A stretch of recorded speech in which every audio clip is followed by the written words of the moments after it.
ஓம் சக்தி ஜோதிடம் பண்டித் எஸ்.கே. ராஜு. குழந்தை, பணம், காதல், வியாபார பிரச்சனை மற்றும் பில்லி சூனிய பிரச்சனைகளுக்கு நிரந்தர தீர்வு. வணக்கம். செய்தி வீச்சு உங்களை வரவேற்றுக் கொள்கிறது.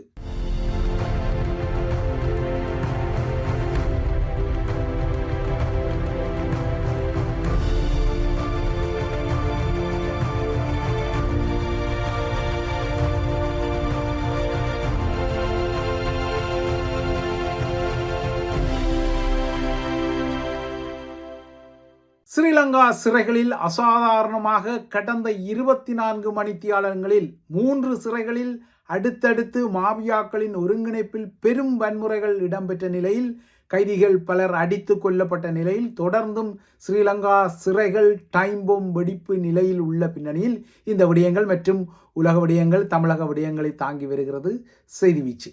ஈழத்தமிழ் மக்கள் மீதான சாட்சியமற்ற நீண்டகால ஒடுக்குமுறை ஆதாரங்களில் ஒன்றாக இலங்கையின் வடக்கில் அந்த தீவின் மிகப்பெரிய புதைகுழியான செம்மணியில் இன்று சிலவேளை 500வது எலும்புக்கூடு கண்டெடுக்கப்பட்டிருக்கும்.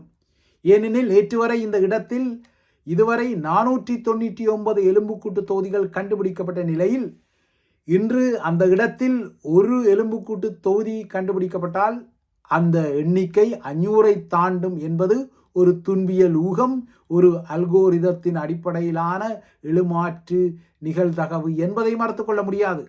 ஆனால் இவ்வாறாக ஒரு எலும்புக்கூடு கூட கண்டுபிடிக்கப்படாமல் இருந்தால் அது ஒரு பெரும் ஆறுதலாக இருந்தாலும், ஆனால் யதார்த்தமோ கசப்பாக இல்லை. தொடர்ந்தும் அந்த இடத்தில் எலும்புக்கூட்டு தொகுதிகள் தொடர்ந்து மீட்கப்பட்டு தமிழ் மக்கள் மீது கடந்த காலத்தில் நடத்தப்பட்ட மிகப்பெரிய சாட்சியமற்ற படுகொலைகளை பகிரங்கப்படுத்தி இலங்கையின் மிகப்பெரிய மனித புதைகுழியாக செம்மணியை உருவாக்கியுள்ள நிலையில் தற்போது இந்த செம்மணியில் அகழ்வு பணிகள் இடம்பெறும் இடங்கள் தவிர்த்து ஏனைய இடங்களிலும் புதைகுழிகளில் இருக்கலாம் என்ற சந்தேகத்தின் அடிப்படையில் புதைகுழியை அண்மித்த 2 இடங்களில் எழுமாற்றாக அகழ்வு பணிகளை புதிதாக தொடக்கவும் முடிவெடுக்கப்பட்ட நிலையில் இன்னமும் திகில்களுக்கு சாத்தியங்கள் உண்டு.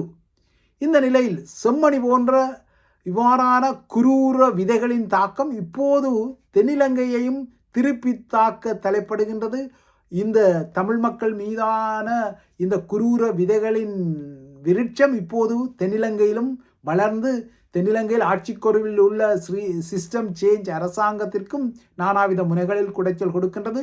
சுதந்திரத்துக்கு பின்னான ஸ்ரீலங்கா அரசாங்கங்களில் இது ஒரு புதிய அரசாங்கம், மார்க்சிச பாணியிலான அரசாங்கம். இதுவரை இலங்கையை ஆட்சி செய்த அரசாங்கங்களிலிருந்து முற்றிலும் மாறுபட்ட ஒரு இடதுசாரி அரசாங்கம் என்ற வகையில் அனுரகுமார திசாநாயக்காவின் ஆட்சி தரப்புக்கு ஒரு அடையாளம் இருந்தாலும் அந்த ஆட்சி தரப்பில் தொடர்ந்தும் நிலைமை சீரடையவில்லை.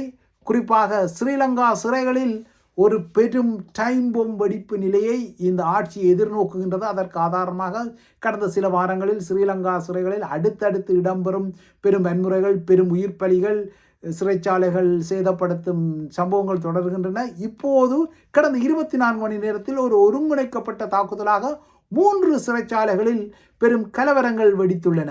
கடந்த மாதம் நீர்கொழும்பு சிறையில் வெடித்த வன்முறை, அதன் பின்னர் மகர சிறைக்கு இந்த மாதம் தொற்றிய நிலையில் நேற்றிரவு முதல் கொழும்பு வெளிக்கட, அதாவது மகசின் சிறைச்சாலை, ரத்தினபுரி குறிவிட்ட சிறைச்சாலை, நீர்கொழும்பில் உள்ள பல்லன் சேனா தடுப்பு முகாம், அது ஒரு வகையில் ஒரு சிறைச்சாலை தான்.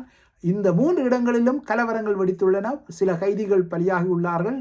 குறிப்பாக குருவிட்ட சிறையில் 2 கைதிகள் பலியாகி 4 கைதிகள் காயமடைந்த நிலையில் இன்று காலை மீண்டும் வன்முறைகள் வெடித்ததால் சிறை அதிகாரிகள் கண்ணீர் புகை குண்டுகளை வீசி கலவரத்தை கட்டுப்படுத்தினார்கள். தொடர்ந்தும் STF எனப்படும் அதிரடிப்படையினர், இராணுவம் உட்பட்ட தரப்புகள் சிறைச்சாலைகளை பாதுகாக்கும் வகையில் அங்கு திமு என குவிந்து வருகின்றார்கள். குறிவிட்ட சிறையில் சிறை மருத்துவமனை சேதப்படுத்தப்பட்டுள்ளது கைதிகளின் இந்த வன்முறைகளின் போது. இதேபோல வெளிக்கடை நியூ மெகசின் சிறையில் நடந்த கலவரத்தில் ஒரு கைதி பலியாகி 10 பேர் காயமடைந்துள்ளனர். இலங்கை சிறைகளில் இவ்வாறான டைம் பொம் வெடிப்பு நிலைகள் தொடர்கின்றன.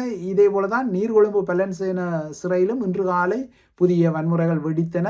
இப்போது பாதுகாப்பு அதிகாரிகள் இந்த வன்முறைகளை அடக்க தலைப்படுகின்றார்கள். ஸ்ரீலங்காவின் சிறைத்துறைக்கு பொறுப்பான அமைச்சர் நாணயக்கார கையை பிசைகின்றார். அவர் பதவி விலகாமல் இருந்தாலும் இந்த சிறை கலவரங்கள் ஒரு தொடர் கலவரங்களாக அனுர அரசாங்கத்தை ஆட்டி வைக்கின்றது. குறிப்பாக போதை வணிக வாதாளங்களின் அச்சுறுத்தலின்படி இந்த வன்முறைகள் ஒரு டைம் லைனில் ஒருங்கிணைக்கப்பட்ட தாக்குதல்களாக நேற்றிரவு ஏறக்குறைய 3 சிறைகளில் வெலிக்கடை, குருவிட்ட, பல்லன்சேனா ஆகிய சிறைகளில் இந்த சம்பவங்கள் இடம்பெற்றிருக்கின்றன. இவை அனைத்துமே பாதாள உலக குழுக்கள் மீதான அனுர அரசாங்கத்தின் நடவடிக்கைகளை திசை திருப்பும் வகையில், அதாவது இவ்வாறாக சிறைகளில் கலவரங்களை உருவாக்கினால் அரசாங்கத்தின் பார்வை தம்மிடமிருந்து விலகிவிடும் என போதை மாபியாக்கள் மற்றும் பாதாள உலக கும்பல்கள் நினைப்பதால் அவர்கள் தமது புராக்சிகள் ஊடாக, அதாவது தமது புராக்சிகளாக இந்த சிறைக்குள் இருக்கும் கைதிகள் ஊடாக இந்த கலவரங்களை திட்டமிட்டு அடுத்தடுத்து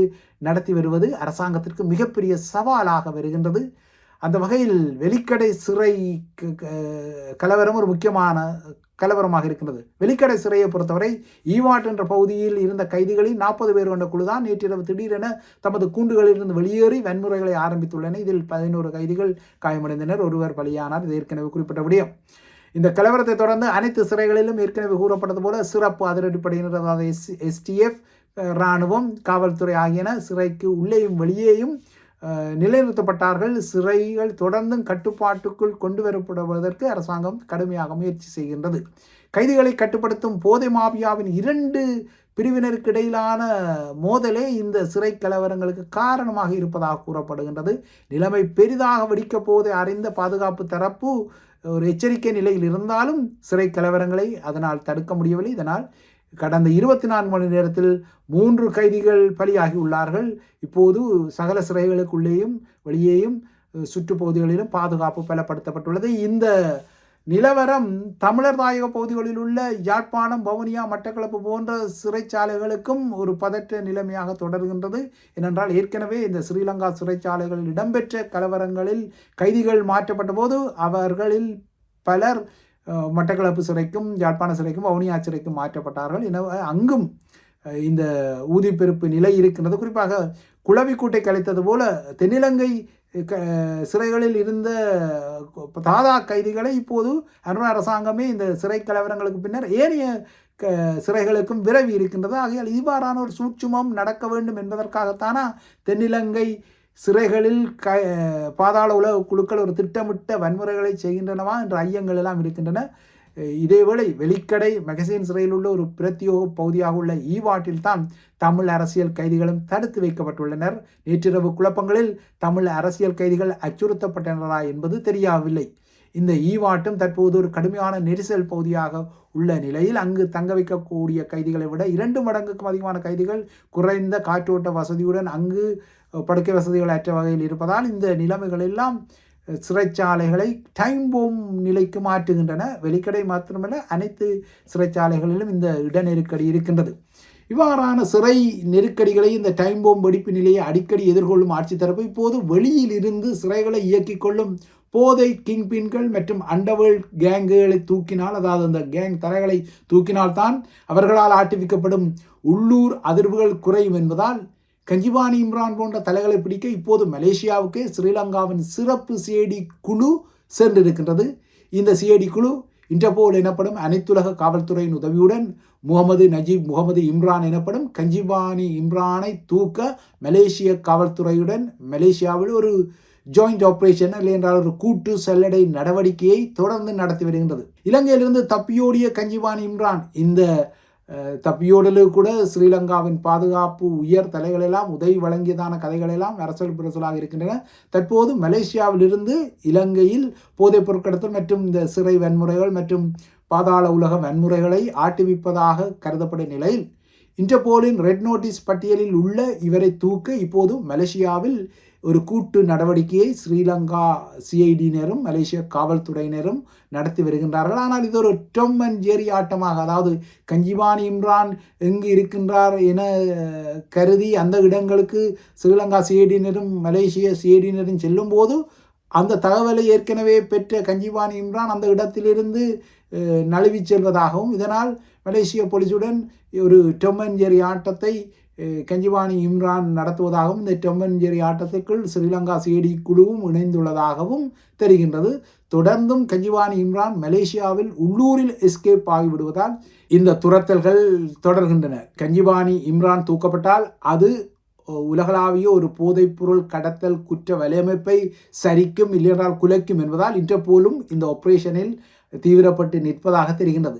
இவ்வாறு சட்டம் ஒழுங்கு ஆபரேஷன் இலங்கையை தாண்டியும் மலேசியா போன்ற நாடுகளில் நகர்த்தப்பட நேற்று முன்தினம் கொழும்பில் நின்ற இந்திய வெளியுறவு செயலாளர் விக்ரம் மிஸ்ரியின் ராஜதந்திர சந்திப்புகளை தொடர்ந்து இந்தியா இலங்கை ஆகிய 2 நாடுகளிலிருந்து வெளிவந்த உத்தியோகபூர்வ அறிக்கைகளின் நுட்ப முரண்பாடு தமிழர்களுக்கு ஒரு முக்கிய செய்தியாக உலா வருகின்றது. மாகாண சபை தேர்தல்களை விரைவில் நடத்த வேண்டும் என விக்ரம் மிஸ்ரி விடுத்த அழைப்பை இந்திய வெளியுறவு அமைச்சு வெளிப்படையாகவே தனது அறிக்கையிடலில் முன்னிலைப்படுத்தியிருந்தது. ஆனால் இதே சமகாலத்தில் ஸ்ரீலங்கா அரசு தலைவர் ஏகேடிஆரின் தரப்போ மாகாண சபை தேர்தல்கள் குறித்து இந்த குறிப்பையும் தவிர்த்து அதற்கு பதிலாக பொருளாதார மீட்பு, எரிசக்தி கட்டமைப்பின் ஒருங்கிணைப்பு மற்றும் போதைப்பொருள் ஒழிப்பு ஆகிய விடயங்களில் தான் டெல்லியின் உதவியை, அதாவது இந்தியாவின் உதவியை தாம் எதிர்பார்ப்பதாக குறிப்பிடுகின்றது. அதாவது மாகாண சபை தேர்தல்கள் குறித்து இந்தியா வலியுறுத்தி கொள்வது தமக்கு ஒரு சங்கடம், நெருடல், இல்லை என்றால் அது தமக்கு தேவையில்லாத ஒரு விடயம் என்பதால் தான் இந்த மாகாண சபை தேர்தல் குறித்து இந்தியா கூறிய விடயங்களை ஸ்ரீலங்கா அரசு தலைவரின் ஊடக பிரிவு இந்த பயணம் தொடர்பான அறிக்கையிடலில் சொல்லிக்கொள்ளவே இல்லை. எனினும் மிஸ்ரியின் இலங்கை பயணத்துக்கு முன்னர் தமிழ் பேசும் 6 அரசியல் கட்சிகளின் ஒரு தளத்தை அரசியல் பேரவை என்ற சுயம்பு நாமகரணத்துடன் உருவாக்க ஐடியா கொடுத்த டெல்லி இப்போது தமிழ் பேசும் கட்சிகள் ஒன்றிணைந்திருப்பதால் அவர்களின் தரப்பையும் நோக்கிக் கொள்ளுங்கள், அவர்கள் கூறும் விடயங்களையும் செவிமடித்துக் கொள்ளுங்கள் என அனுரவுக்கு ஒரு செய்தி வளையத்தை அறிகிறது. இப்போது இந்தியாவை பொறுத்தவரை இந்த மாகாண சபை அதிகாரம் உட்பட்ட அரசியல் அதிகார பகிர்விலிருந்து விலகி நின்று தனியே பொருளாதார வளர்ச்சியில் என்றால் பொருளாதார அபிவிருத்தி கடற்துண்டுகளை வடக்கு கிழக்குக்கு நீட்ட முடியாது என்பதை இந்தியா விக்ரம் மிஸ்ரியின் பயணத்தின் ஊடாக சமீட்சை செய்திருக்கின்றது. இந்த டிப்ளோமேட்டிக் குறியீட்டு சமீட்சையை, அதாவது ராஜதந்திர குறியீட்டு சமீட்சையை எதிர்கொள்ளும் என்ற தரப்பு உள்நாட்டு அரசியல் சக டெல்லி உறவு என்ற பேலன்ஸ் ஆட்டத்தையும், அதாவது சமாந்தர ஆட்டத்தையும் நகர்த்த வேண்டிய நிலையில் இருப்பதையும் இப்போதைக்கு சொல்லிக்கொள்ளலாம். இவை இலங்கை தொடர்பான விடயங்கள். அடுத்து தமிழக நிலவரங்களை நிற்கின்றால், தமிழகத்தில் முன்னாள் முதல்வர் மற்றும் முன்னாள் திமுக தலைவர் கலைஞர் கருணாநிதியின் 8வது நினைவு நாளை முன்னிட்டு திமுக தலைவர் மு.க. ஸ்டாலின் தலைமையில் இன்று காலை அமைதி பேரணி ஒன்று நடத்தப்பட்ட பின்னணியில் பெண்கள் குறித்து சர்ச்சைக்குரிய வகையில் பேசியதாக தொடரப்பட்ட ஒரு வழக்கில் முன்னாள் திமுக அமைச்சர் பொன்முடியை கைது செய்யவும் தற்போது பிடியாணை பிறப்பிக்கப்பட்டமை புதிய பரபரப்பான நகர்வாக மாறியுள்ளது. சென்னையில் கடந்த ஆண்டில் இடம்பெற்ற நிகழ்ச்சி ஒன்றில் பங்கேற்ற பொன்முடி சைவம், வைணவம் மற்றும் பெண்கள் குறித்து சர்ச்சைக்குரிய வகையில் பேசியதாக குற்றஞ்சாட்டப்பட்டு வழக்கு தொடரப்பட்ட நிலையில் இந்த வழக்கில் இப்போது பிடியாணை அவருக்கு பிறப்பிக்கப்பட்டுள்ளது. எதிர்க்கட்சி தலைவராக உள்ள திமுகவின் உதயநிதி ஸ்டாலின் நடிகர் திரிசாவை ஆபாசமாக பேசியதாக அந்த குற்றச்சாட்டுகளின் அடிப்படையில் உதயநிதி ஸ்டாலின் காவல்துறையால் விசாரிக்கப்பட்டு விடுவிக்கப்பட்ட அதிர்வுகளின் பின்னணியில் தான் இப்போது பொன்முடியையும் தூக்குமாறு ஒரு பிடியாணை பிறப்பிக்கப்பட்டிருக்கிறது. இதற்கிடையே திமுக மற்றும் அதிமுக ஆட்சியில் செயற்படுத்தப்பட்ட திட்டங்களுக்கு தமது கட்சியின் பேரில் ஒரு பகுதியாக இருக்கக்கூடிய வெற்றி என்ற அடையாளத்தை மட்டும் பொறித்து முதல்வர் விஜயின் முதலாவது வரவு செலவு திட்டம் வந்துள்ளதாக திமுக மற்றும் அதிமுக ஆகிய கட்சிகள் கண்டனம் செய்திருக்கின்றன. ஏற்கனவே பொது பாதீடு மீது விமர்சனங்கள் இருந்த நிலையில் நேற்றைய விவசாய பட்ஜெட்டும் மிகுந்த ஏமாற்றம் அளித்துள்ளதாக விவசாய சங்கங்கள் குற்றஞ்சாட்டியுள்ளன. விவசாயிகளின் எதிர்பார்ப்பு முதல்வர் விஜய்க்கு தெரியவில்லை என அவை குற்றஞ்சாட்டுகின்றன. இது முற்றிலும் ஏமாற்றம் அளிக்கும் ஒரு பாதீடு என கூறி தமிழக விவசாயிகள் பாதுகாப்பு சங்கம் சார்பில் நாகப்பட்டினம் மாவட்டத்தில் ஒரு நூதன போராட்டம் நடத்தப்பட்டது. தலையில் துண்டு மற்றும் நெற்றியில் நாமம் போட்டு விவசாயிகள் இந்த பட்ஜெட்டுக்கு எதிராக போராடியுள்ளனர். இதேபோல இந்த பட்ஜெட்டில் அரசு ஊழியர்களின் ஓய்வூதிய நிதி சுமார் 14,000 கோடி ரூபாயால் குறைக்கப்பட்டுள்ளதாகவும் திமுக அரசால் அறிவிக்கப்பட்ட தமிழ்நாட்டுக்கு உறுதியளிக்கப்பட்ட ஓய்வூதிய திட்டத்தில் அடுத்த ஆண்டுக்குரிய ஒதுக்கீடான 11,000 கோடி ரூபாவை முழுமையாக இந்த விஜயின் பாதீடு மீளெடுத்துள்ளதாக தமிழ்நாடு தலைமைச் செயலக சங்கம் கண்டனம் தெரிவித்திருக்கின்றது. இது முதல்வர் விஜய்க்கு ஒரு பாதகமான நிலைமை தான். இறுதியாக மத்திய கிழக்கு நிலவரங்களை கொண்டால் இது ஒரு பிராந்திய மோதலாக விரிவடையும் அபாயங்களுடன் தொடரும் நிலையில் ஈரான் ஆதரவு ஹவுத்திகளுடன் இணைந்து செயற்படும் ஈராக்கிய போராளிய குழுக்களின் பல ஒருங்கிணைந்த தாக்குதல்களை எதிர்கொள்ள தாம் தயாராகி வருவதாக சவுதி அரேபியா அறிவித்திருக்கின்றது. ஏமனை தளமாக கொண்ட ஹவுத்திகள் சவுதி துருப்புக்களுக்கு எதிராக பெரிய அளவிலான இராணுவ நடவடிக்கையை மேற்கொண்டதாக நேற்று அறிவித்த நிலையில்தான் சவுதியின் இந்த அறிவிப்பு வந்துள்ளது. இந்த பின்னணியில் ஹோர்மோஸ் நீரிணை தொடர்பான ஒப்பந்தம் ஒன்றை ஓமானுடன் உறுதி செய்யும் நிலையில் உள்ளதாக ஈரான் அறிவித்திருக்கிறது. எனினும் இந்த ஒப்பந்தம் தானாக ஹோர்முஸ் நீரிணையை மீண்டும் திறக்காது என்றும் ஈரான் மீண்டும் எச்சரிக்கை விடுத்துள்ளது. அமெரிக்காவுடன் எந்த நேரடி பேச்சுவார்த்தைகளும் நடைபெறவில்லை என்றும் ஈரான் மறுப்பு தெரிவித்துள்ள நிலையில்தான் இந்த புதிய டீல் வருவதற்கான சாத்தியக்கூறுகள் இன்று தெரிகின்றன. இவை தொடர்பான மேலதிக விவரங்கள் மற்றும் மத்திய கிழக்கு தொடர்பான மேலதிக விரிவான பார்வை மிக்ஸ் அண்ட் மேட்ச் பதிவில் இருக்கின்றது. அதற்கும் காத்திருங்கள். இவைதான் ஐபிசி தமிழின் செய்தி வீச்சு. தொடர்ந்தும் ஐபிசி தமிழுடன் இணைந்திருங்கள்.